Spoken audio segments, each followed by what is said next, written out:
Bienvenue sur Tribune Libre. J'accueille avec plaisir Nadine Touzeau, profiler, ainsi que Bruno Roy-Henry, ancien juriste et passionné d'histoire, notamment Napoléon et le Premier Empire.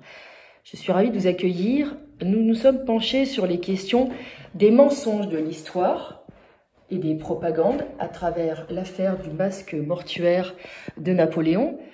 Concernant d'autres mensonges, puisque l'histoire est truffée probablement de mensonges, j'aurais voulu vous poser la question, Nadine Touzeau. Dès 2016, vous avez eu des doutes sur un personnage public. De qui parlons-nous?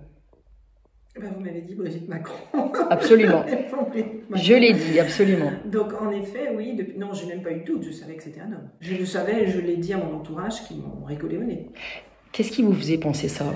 Son comportement. Donc, c'est une personne qui ne se tient pas comme une femme, qui a des signes plutôt masculins, avec un visage qui est quand même assez fort, hein. Une carrure assez imposante, une taille quasiment pas existante, des hanches extrêmement fines, des jambes fines qui sont plus galbées masculines que féminines, et des très grands pieds, par exemple. Et puis certains signes qui sont apparus dans sa façon d'être, de se tenir, de se contenir, aussi beaucoup de malaise en fait. Il y a beaucoup plus de malaise, il n'y a pas de naturel, de fluidité dans ses mouvements, toujours chercher à être au plus apprêté en fait dans sa façon, sa posture. Il n'y a pas de... comme si elle était toujours... plutôt il, était toujours sous tension, à faire attention à sa façon de bien croiser les jambes, à sa façon de bien se tenir, à sa façon de bien porter son sac. Et puis on voit des photos où ça ne l'a pas fait. Donc elle a encore plus, je ne sais plus comment dire, fait encore plus attention pour être encore plus près d'une femme. Mais ça ne fonctionne pas, ça ne fonctionne pas du tout. Les cheveux aussi sont très interpellants parce que c'est toujours la même coupe, la même coiffure, et d'ailleurs dernièrement on a vu une photo où on voit bien le bord de la perruque. C'était à Versailles, avec l'événement de Versailles, qui ont reçu donc Charles III. Qui n'a pas fait le baisement à Madame Macron. Et en plus, voilà, exact, il n'a pas fait le baisement à Madame Macron, c'était très drôle de voir cela. Puis après, évidemment, par la suite, parce que là on était en 2016 quand j'ai découvert ça, donc il n'y avait pas assez d'éléments. Par la suite, alors j'ai aussi observé, puisque c'est mon métier de le voir, que Monsieur Macron, dans sa sexualité, n'aimait pas les femmes. C'était très clair. Bon, ça c'est son problème, hein, ça ne me regarde pas. Mais je l'ai vu, puisque c'est mon métier de le voir. Qu'est-ce qui vous fait dire ça précisément? Dans son comportement, toujours pareil. Il a un comportement qui est quelque peu efféminé. Et sa façon de se tenir avec les hommes et sa façon de se tenir avec les femmes. Vous avez beaucoup plus à l'aise avec les hommes. Analysé des vidéos? Des vidéos, des photos. J'ai pas besoin d'analyser, j'ai vu ça passer sous les yeux, je le voyais, parce que je regarde pas la télé, hein, je regarde pas vraiment la télé, donc c'est des trucs que je vois à droite à gauche qui m'ont mis cela en avant, et j'ai compris tout de suite quel genre de couple c'était. Mais je me suis pris des foudres, y compris par des gens de la défense à qui j'ai dit cela, hein, des militaires, des personnes dans les services français. Donc j'en suis restée là jusqu'au jour où il y a une vidéo de Natacha Ray qui a mis en avant son très bon travail. Elle a fait un très bon travail d'investigation. C'est très possible en effet que ce soit Jean-Michel Trogneux. D'autant qu'on a plein de preuves qui sont mises en avant, qu'on ne trouve plus le fameux Jean-Michel, et qu'on n'a pas de présence d'une Brigitte avant non plus. Des éléments comme l'Algérie, où il y avait... donc quand Brigitte Macron est arrivée à Alger, elle dit qu'elle avait fait ses études là-bas, alors qu'en fait on trouve bien Jean-Michel Trogneux. Bref, il y a plein d'éléments, hein, ça circule partout aujourd'hui. Des photos d'elle enceinte? On n'en a jamais vu, il n'y a pas de photos d'enfance. Il n'y a pas de photo, il n'y a aucune photo, il y a une période où c'est totalement flou et il n'y a absolument rien. Il y a une photo d'enfance de Tiphaine finalement, on reconnaît bien sa fille Tiphaine. Alors on voit bien la différence entre les deux, ça j'ai pareil, Natacha m'avait demandé de faire un profilage à ce niveau-là, donc je l'ai fait, et il y a une différence entre Tiphaine et Brigitte. Il y a une certaine, pareil, un peu. Il y a plus de rondeur dans le visage de Tiphaine? C'est pas forcément des rondeurs, c'est qu'elle n'est pas 100% Brigitte, entre guillemets. Il y a certains éléments que l'on trouve, je me rappelle, c'est au niveau, je crois, au niveau du front. Je me rappelle plus où exactement, mais il y a un certain nombre de différences que l'on décèle sur les deux visages. J'ai plus la liste. Les traits ne sont pas identiques. Non, mais c'est pas la même personne. C'est la même famille, mais c'est pas la même personne. On voit un côté génétique, entre guillemets, dans les signes, mais c'est pas la même personne. La blondeur. Oui, mais enfin ça, les teintures...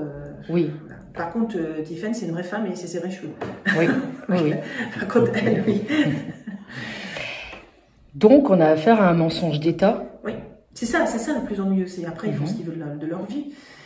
Si ce n'est qu'il y a certaines choses qui sont très contestables par rapport à des malversations sur les êtres humains mineurs. Mais mis à part ceci, pourquoi nous mentir? Ça sert à quoi? Peut-être qu'ils pensent qu'il n'aurait jamais été élu si la vérité avait été mise à jour. Ils ont préféré mettre en avant comment on appelle ça, une cougar. Eh bien, il y aurait pu avoir des procès aussi. Il y a une question juridique dans cette affaire.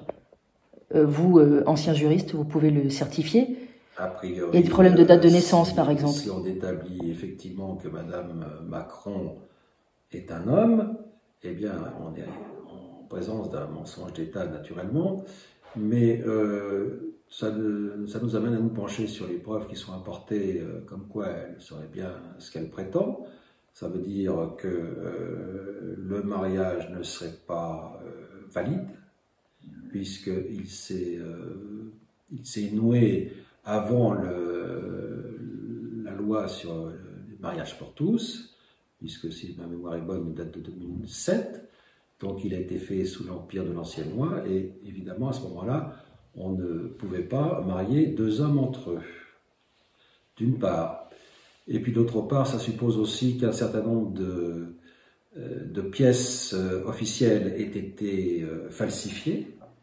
Donc là, c'est grave parce que c'est un faux en écriture publique, faux et usage de faux, et c'est évidemment poursuivi par la loi de manière très sérieuse. Ensuite, on pourrait même aller plus loin en disant qu'au fond, eh bien, les élections ont été truquées du fait qu'on n'ait pas présenté les personnes dans leur vérité. Et les différences d'âge sont-elles réelles? Alors les différences d'âge encore peut-être plus accentuées qu'il n'a été présenté, bien entendu, sans compter aussi peut-être des interrogations qu'on peut faire par rapport à un détournement de mineurs éventuel ou non. Mais ce n'est pas à moi qu'il appartient d'en juger. Saura-t-on un jour la vérité? Certainement. Non, oui, mais ce sera trop tard. Je pense que ce sera trop tard. On le saura, mais on le saura à la manière de dire on vous a eu. Et c'est quand même dramatique de se moquer des gens comme ça. Mais ce qui est encore, à mon sens, plus dramatique, c'est que les gens, ils n'ont pas le discernement d'observer. Ne serait-ce que de se remettre en question. Quand bien même ils douteraient que ce soit un homme ou une femme, il y a quand même suffisamment d'éléments pour mettre en avant que la question se pose très sérieusement. De toute façon, dans les cercles de pouvoir, je crois savoir que c'est un secret de Polichinelle. Bah, en effet. On peut parler d'une complicité des élites à cet égard. Oui. D'accord. Donc, on peut dire affaire à suivre? Oui, puis dans d'autres pays, parce qu'il n'y a pas que. Oui, aux États-Unis? Bah oui, les Obama, et Michel en a parlé. Donc, Michael, en fait. Mike. Donc, il y en a certainement d'autres ailleurs. J'ai vu circuler pas mal de choses, donc je n'ai pas assez creusé la question, je ne pourrais pas vous répondre. Mais clairement, oui, il y a d'autres univers, d'autres endroits où ça a été mis en place et où c'est bien mis en place, avec un dessein commun qui semble être véhiculé dans toutes ces sphères. Est-ce qu'on peut parler d'élite pédocriminelle? À voir, creuser. Une fausse question, bien sûr. On en reparlera prochainement quand il y aura des choses nouvelles dans ce dossier. Je pense que les choses nouvelles seront forcément étouffées. Tout ce qui sera mis en avant, à mon avis, sera étouffé jusqu'à ce qu'il y ait le libre champ. Je pense que la vérité, tout de même, va se faire jour. Oui, mais après, on est vraiment au bord. Elle va sortir du puits? Elle va sortir du puits. Très bien. Par contre, ça va faire mal. Il y a des gens qui vont être très surpris. Parce que moi, je connais plein d'hommes qui ont dit « Ah, qu'est-ce qu'elle est belle !» Moi, je rigole, en fait. Je me moque.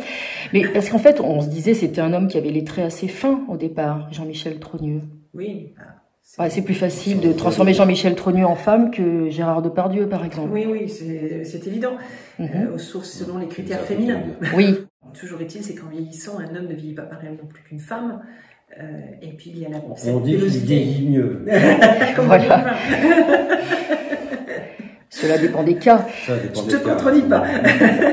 Mais donc, sur la partie, par exemple, la pilosité, je veux dire, c'est assez compliqué. On peut regarder les personnes en fonction de leur peau, en fonction de leur poil, brun, pas brun, enfin ça change tout. Nous avons une pièce assez importante, qui est cette interview qui date de 1977, où on voit deux transsexuels au moment où ce phénomène apparaissait dans la société. Et on a l'interview d'une certaine Véronique qui ressemble effectivement de manière troublante à Madame Macron. Vocalement? Et surtout vocalement. Si on fait une analyse scientifique de la voix, il y a une coïncidence presque parfaite. Alors comme déjà le profil, bien que troublé à l'image, ne puisse pas permettre d'affirmer qu'il s'agit bien de la même personne, il y a déjà une certaine proximité, mais alors avec la voix, il n'y a plus guère de doute à avoir. Et on a une vidéo où, avec la pièce de théâtre où elle était, je crois, avec Emmanuel Macron, la façon dont elle marche et elle s'assoit, il n'y a rien de féminin, mais absolument rien de féminin, même sa façon de parler. C'est vrai, c'est très masculin.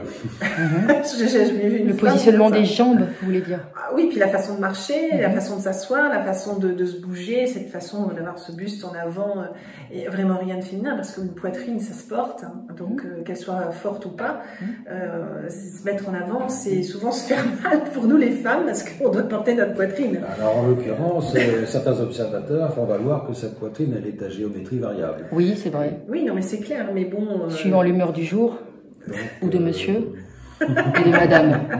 Enfin, de madame. Vous nous demanderez l'ouverture du tombeau si nous n'avons pas cette vérité mise à jour de son vivant. Il faut le souhaiter. Encore en vie, nous pensons.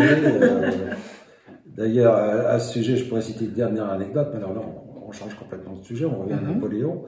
Donc, c'est l'affaire des porteurs du cercueil de Napoléon. Parce que Napoléon est censé être enfermé dans 5 cercueils. Et la totale de ces cercueils fait 1200 kilos. Donc, quand ils l'ont amené aux Invalides en 1840, il y avait 36 porteurs. Et on comprend bien que c'était nécessaire.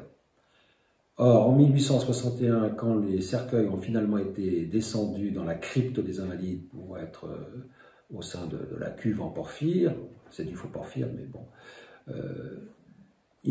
officiellement, ils ne sont plus que 12, ce qui fait que ces personnages ont porté chacun 100 kilos sur les épaules.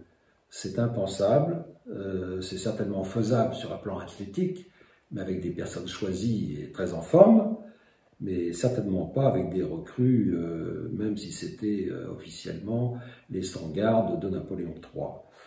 Donc, et sur ce point de détail, je n'ai pas de réponse des autorités, parce que, évidemment, c'est difficile d'expliquer qu'un cercueil de 1200 kg a été porté seulement par 12 hommes, dans un cadre officiel, où il fallait descendre des escaliers, qui plus est.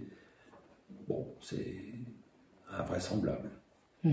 Donc, s'il y a un cercueil de Brigitte Macron, on verra le nombre de personnes qui est mort. Il sera bien scellé. À mon avis, on aura du mal à l'ouvrir pour vérifier si c'est une femme. Je pense qu'ils ne laisseront pas l'accès à ça, ça sera compliqué de l'avoir. Ce sera bunkerisé. Merci à vous, on se retrouvera prochainement pour reparler des grands mensonges de l'histoire, en tout cas des secrets de l'histoire. Avec plaisir.